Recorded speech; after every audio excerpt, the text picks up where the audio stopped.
નમસ્તે દર્શક મિત્રો, દેશ અને દુનિયાના તાજા સમાચાર જોવા અમારી ચેનલને લાઇક અને સબસ્ક્રાઇબ કરી દેજો. Online payment platform Google Pay યુએસમાં બંધ થઈ રહ્યું છે. આનો અર્થ સ્પષ્ટ છે કે ગૂગલ પે ભારતમાં પહેલાની જેમ જ ચાલતી રહેશે. તમે 4 જૂન 2024 પછી યુએસમાં ગૂગલનો ઉપયોગ કરી શકશો નહીં. જો કે સવાલ એ થાય છે કે આવો નિર્ણય કેમ લેવામાં આવ્યો? કારણ કે ગૂગલ પે એક લોકપ્રિય પેમેન્ટ એપ છે. જો આપણે ભારત વિશે વાત કરીએ તો તે ગૂગલ પર બીજી સૌથી લોકપ્રિય પેમેન્ટ એપ્લિકેશન છે. ગૂગલ પે એ અમેરિકન કંપની છે જે પોતાના દેશમાં ગૂગલ પે બંધ કરી રહી છે. આવું કેમ છે? ગૂગલ પે એપ્લિકેશન શા માટે બંધ થઈ રહી છે? અમેરિકામાં ગૂગલ પે એપ બંધ કરવાનું મુખ્ય કારણ એ છે કે કંપની ગૂગલ વોલેટને પ્રમોટ કરવા માંગે છે. ઉપરાંત કંપની તેના યુઝર્સ માટે ઓનલાઈન પેમેન્ટ સરળ બનાવવા માંગે છે. આ જ કારણ છે કે ગૂગલ દ્વારા ગૂગલ પે એપ્લિકેશનને બંધ કરવામાં આવી રહી છે. પરંતુ ભારતના મામલામાં ગૂગલ આ પ્રકારનું જોખમ લેવા માંગતું નથી, કારણ કે ભારત ગૂગલ પે માટે મોટું બજાર છે.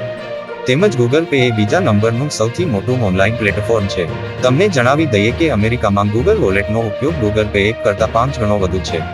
ભારતથી વિપરીત અમેરિકામાં યુઝર્સ ગૂગલ પે કરતાં ગૂગલની ટેપ એન્ડ પે સેવાનો વધુ ઉપયોગ કરે છે.